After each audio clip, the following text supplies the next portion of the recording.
Assalamualaikum warahmatullahi wabarakatuh. Apa kabar sahabat semua? Salam sehat selalu. Bertemu lagi dengan saya, Gunawan Handoko. Bukan siapa-siapa, hanya warga masyarakat biasa yang kebetulan tinggal di Kota Bandar Lampung. Sahabat, hanya tinggal menghitung hari. Pemilihan kepala daerah serentak akan berlangsung pada 9 Desember yang akan datang untuk menentukan siapa pasangan calon kepala daerah yang akan mendapat kepercayaan rakyat.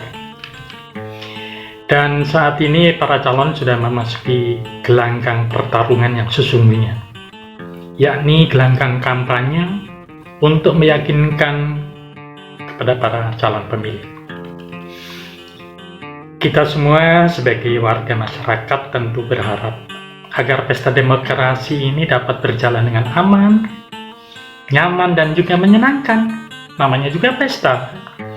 Tidak ada intimidasi, tidak ada ancaman, pemaksaan.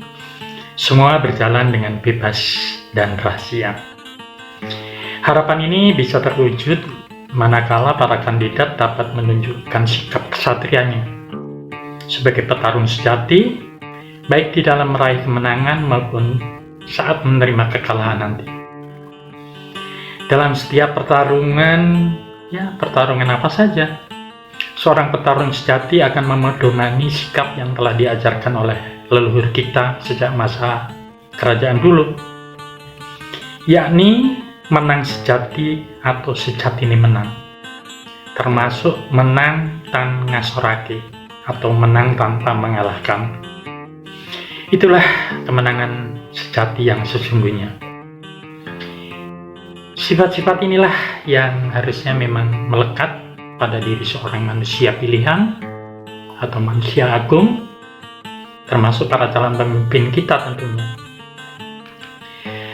Ya, walaupun ungkapan tersebut muncul di tanah Jawa, namun rasanya masih sangat relevan untuk menjadi pedoman dan pandangan hidup bagi masyarakat Indonesia yang di masa lalu sangat dikenal sebagai masyarakat yang memegang teguh adat ketimuran dengan dua prinsip utamanya, yaitu rukun dan hormat. Sejak zaman dulu, masyarakat kita memang diajarkan sebisa mungkin menghindari konflik, termasuk adu mulut. Konflik secara terbuka, apalagi menghujat dan mencaci maki di depan umum.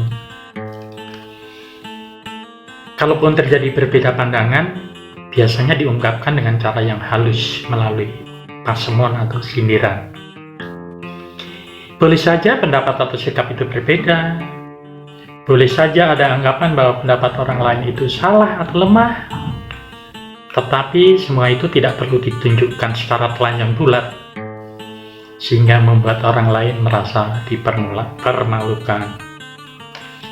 Seorang pemimpin tidak cukup hanya cerdas dan pintar, tapi harus memiliki kemampuan untuk mengendalikan diri, sabar, santun, dan tidak emosional. Tanpa itu, justru yang terekspresikan adalah hasrat untuk meraih kemenangan dengan segala cara, termasuk menebar fitnah untuk membangkitkan kebencian sebagaimana yang sering terjadi selama ini. Bahkan sampai ada yang bersemboyan lebih baik menang walaupun bermasalah daripada harus menanggung malu akibat kalah. Ini kan konyol kan? Nah, akibat dari sikap tersebut, maka akan ada pihak yang diasorake atau direndahkan. Dalam bahasa sederhana, menang tan ngasorake itu sebagai sebuah imperatif halus agar senantiasa rendah diri, tidak congkak, dan tidak menyombongkan diri. Dengan begitu pula, tidak akan terjebak pada sikap adigang adigung adiguno, sopo siro sopo ingsun, siapa kamu siapa saya, yakni tidak menyombongkan kekuatan, kekuasaan, kekayaan maupun kepintaran dengan memandang sebelah mata pada mitra tarungnya. Saudara, sahabatku sekalian, memang tidak mudah untuk menjalankan tata kelola atas kemenangan, apalagi kekalahan. Lebih-lebih jika harus menjadi pemenang sejati yang tidak lupa diri, atau menjadi petarung yang bisa bersikap ikhlas dan lapang dada saat menerima kekalahan.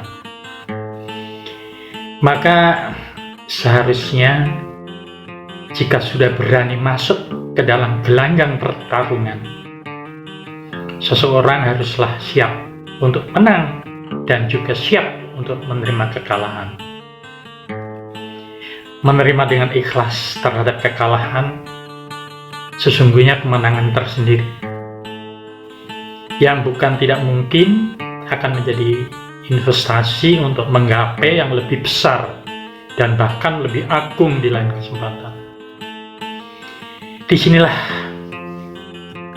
optimisme mesti diletakkan dengan lambaran sikap kesatria tadi, di mana kekalahan bukanlah akhir daripada segalanya. Sahabat sekalian, sebagai pemilih yang cerdas, tentu kita tidak cukup hanya dengan mencermati visi misi serta program, apalagi janji-janji yang disampaikan oleh para calon, tapi juga harus melihat serta mengenali sikap, perilaku, dan kredibilitas para calon pemimpin. Pemimpin mana yang bisa menjadi tauladan dan diyakini tidak akan membuat rakyat celaka jika nanti terpilih? Kandidat mana yang benar-benar memiliki prinsip-prinsip kepemimpinan yang telah diajarkan oleh Ki Hajar Dewantara, yaitu Ingarso Sungtuodo. Itulah yang sedang dicari oleh rakyat saat ini. Bukan kandidat yang selalu menepuk dada sebagai yang paling hebat. Tentu kita tidak menghendaki pemimpin seperti itu.